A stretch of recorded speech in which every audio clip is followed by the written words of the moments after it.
반갑습니다. 구름책방의 김상호입니다. 지난 시간 말씀드린 것처럼 우리는 성경의 원본을 가지고 있지 않습니다. 대신 수많은 사본들을 가지고 있죠. 그런데 이 사본들이 모두 똑같으면 좋았을 텐데 그렇지가 않습니다. 우리가 가지고 있는 수천 개의 사본들이 서로 다른 부분들이 많이 발견되었던 거죠.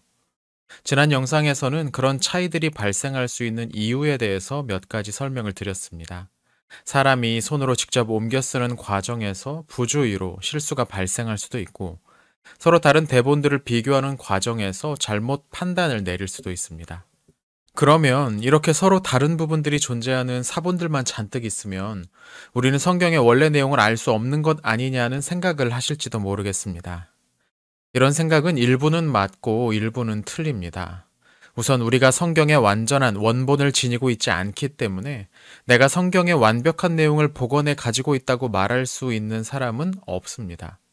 나중에 언급하겠지만 특정한 사본만이 진짜라고 우기면서 다른 것들은 변개되었느니 사탄이 훼손시켰느니 하는 주장을 하는 사람들이 있는데 조심하셔야 합니다. 하지만 우리가 가지고 있는 사본들은 서로 완전히 다른 게 아닙니다. 신약성경의 필사본만 해도 3,000개가 넘지만 대부분의 필사본에서는 서로 일치되는 내용이 상당 부분 존재합니다. 이런 공통적인 부분들을 중심으로 원문을 추정해 나갈 수 있는 거죠. 사본들 사이의 차이라는 것도 시제의 차이나 비슷한 의미를 가진 다른 단어의 사용 또는 특정한 부분이 들어가 있거나 빠져 있는 경우 등입니다. 성경 전체의 주제나 이야기의 내용이 완전히 뒤바뀌는 그런 문제가 아니라는 겁니다.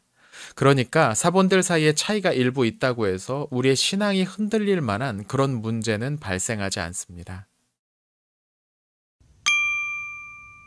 연구에 따르면 이런 성경의 사본들은 몇 갈래의 본문 유형을 형성하고 있다고 합니다.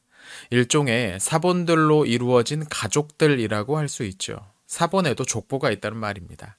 이 가족 안에 속한 사본들은 다른 가족에 속한 사본들보다 서로 비슷한 특징을 가지고 있습니다. 예를 들면 A라는 표현을 A''으로 쓰는 사본들이 다수 만들어지는 지역이 있는데 반해서 또 다른 지역에서 발견되는 사본들은 이걸 AA로 쓰거나 A_로 쓰곤 한다는 겁니다. 물론 그렇다고 해서 같은 가족에 속한 필사본들이 모두 똑같은 것은 아닙니다. 그 안에서도 서로 다양한 차이들이 있긴 하지만 공통적인 경향이 좀 더 강하다는 거죠. 아주 세부적으로 분류한다면 이 사본의 가족들의 숫자가 엄청나게 늘어나겠지만 오늘날 학자들은 필사본문들의 유형을 4-5개의 가족으로 정리하고 있습니다. 우선 이집트 알렉산드리아를 중심으로 한 알렉산드리아 본문 유형이 있습니다. 알렉산드리아는 고대 마케도니아의 유명한 왕인 알렉산드로스 대왕이 건설을 지시한 도시죠.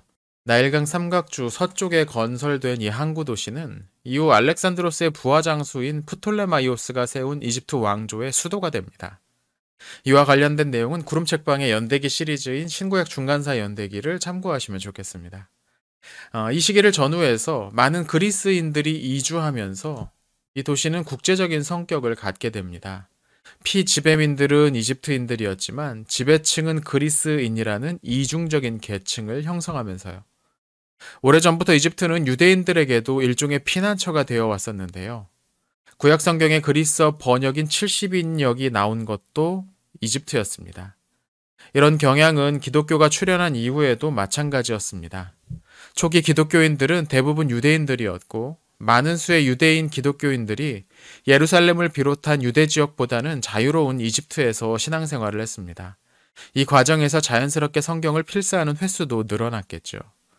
이렇게 만들어진 사본들이 알렉산드리아 사본 계열, 즉 가족을 형성합니다.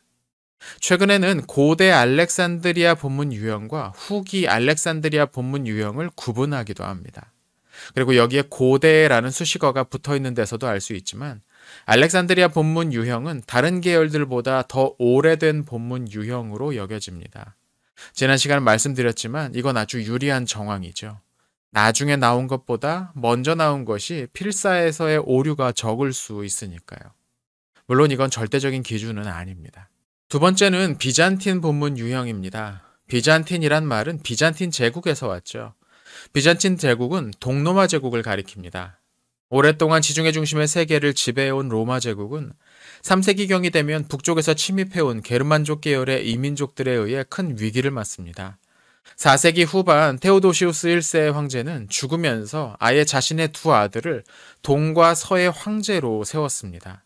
이게 서로마 제국과 동로마 제국이죠. 애초에 서로마 제국은 경제적으로도 군사적으로도 동로마 제국에 비해 허약했습니다. 결국 5세기 말 오도아케르가 이끄는 게르만족에게 마지막 황제인 로물루스 아우구스투스가 폐위되면서 멸망합니다. 그러나 동로마 제국은 이후에도 약 1000년 동안 지속되죠. 이게 비잔틴 제국입니다.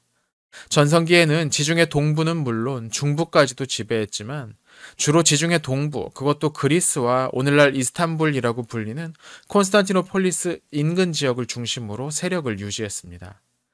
비잔틴 본문 유형은 이 지역에서 주로 발견되는 특징을 가지고 있습니다. 비잔틴 본문 유형의 특징은 그 수가 많다는 점입니다. 전체 필사본의 약 80%가 여기에 속합니다. 그래서 흔히 다수 본문이라고 불리기도 하죠.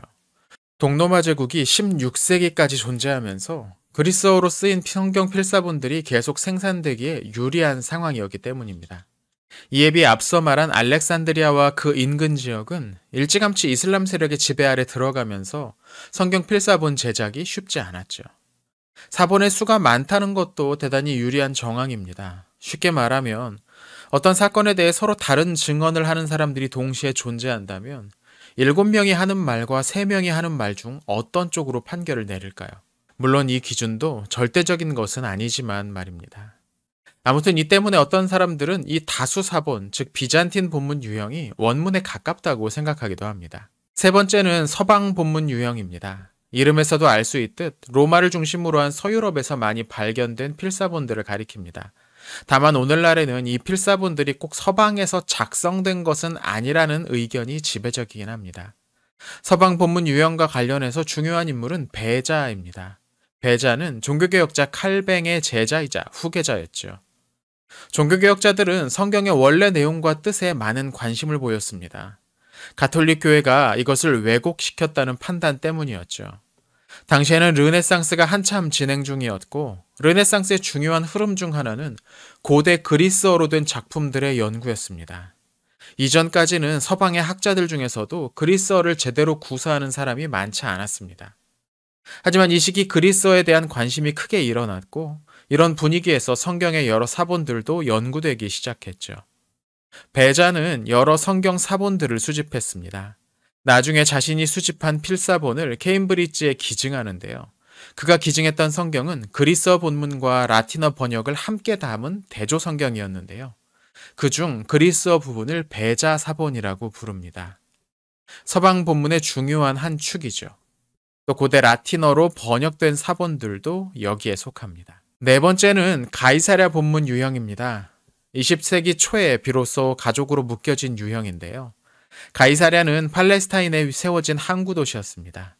헤롯 대왕이 구약시대 아벡이라고 불리던 마을을 대대적으로 그리스 도시로 개축한 후 황제의 가문명이었던 카이사르라는 이름을 붙여 헌정한 도시죠. 가이사랴 본문은 이 인근 지역, 좀 더 구체적으로는 안티오키아 근처에서 유포된 사본들입니다. 가이사랴 본문이라는 이름이 붙은 건 초기 기독교 교부 중 하나인 오리게누스가 이 본문을 가이사랴로 가지고 갔다는 전승에서 비롯되었습니다. 가이사랴 본문은 알렉산드리아 본문 유형과 서방 본문 유형의 중간쯤 된다고 알려져 있습니다. 양쪽의 특징이 모두 나타난다는 뜻입니다. 이건 학자들에게 가이사랴 본문이 상대적으로 후에 만들어진 것이라는 증거로 여겨집니다. 앞서 나온 두 개의 사본을 모두 알고 참고할 수 있었던 필사자들이 둘을 조합했다는 뜻이죠. 물론 오늘날에는 이런 구분이 과연 정확한 것인가 하는 반문도 나오고 있습니다. 비잔틴 계열에 속하는 사본들 이외에 나머지 계열이라고 부르는 사본들은 같은 식구라고 하더라도 서로 다른 점이 너무 많이 발견된다는 이유에서입니다. 하지만 너무 전문적인 내용들은 학자들의 영역이고 우리는 이런 중요한 그룹들이 있다는 것 정도만 알고 넘어가면 될 것 같습니다. 오늘은 각 필사본들의 본문 유형에 대해 알아보았습니다. 당장은 조금 생소한 내용일 수도 있는데요. 뒤에서 설명할 여러 내용들을 이해하기 위해서는 알아두어야 할 부분이기에 소개해 드렸습니다. 학자들이 이 재료를 가지고 어떻게 성경 원문을 추정해 갈지 조금씩 궁금해지시는지 모르겠네요. 오늘 영상은 여기서 마치겠습니다. 내용이 괜찮으셨다면 구독과 좋아요 부탁드립니다. 다음 영상에서 뵙겠습니다. 시청해주셔서 감사합니다.